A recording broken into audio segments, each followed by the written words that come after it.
नमस्कार नवी मुंबईकर. आता मी आहे घनसोली साईबाबा मंदिरचे इथे आणि इथलं जे टॉयलेट आहे अक्षरशः A1 क्वालिटीचं, भारतातील स्वच्छ टॉयलेट.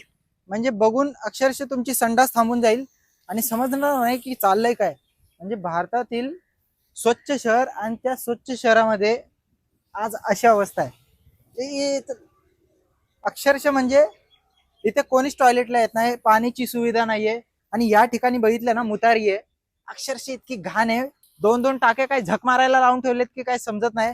साफसफाई कोणाला, मेंटेनन्स आहे कोणाला, काय दिलंय, एजन्सी कुठली आहे, सॅनिटरी कोण आहे, काय लिहिलेलं नाहीये. इथं कॅबिन आहे, कॅबिनची अवस्था इतकी घाण आहे. हे बघ, म्हणजे अक्षरशः ह्यात वास यायला लागलाय. माझे शब्द वाईट वाटतील पण ही रियालिटी खूप बेकार आहे. अक्षरशः तुम्ही टॉयलेटमध्ये बघितलं ना, संडास पडली आहे, संडास.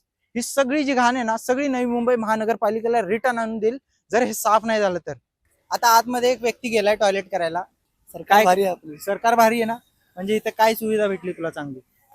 हात धुवायला ना पाणी आहे, हा, लगीन करायला बरोबर जागा आहे.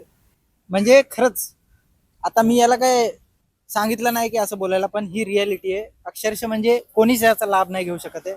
आणि तुला काय वाटतंय, नीट झालं पाहिजे की नाही? झालं पाहिजे ना, लवकरात लवकर केलं पाहिजे.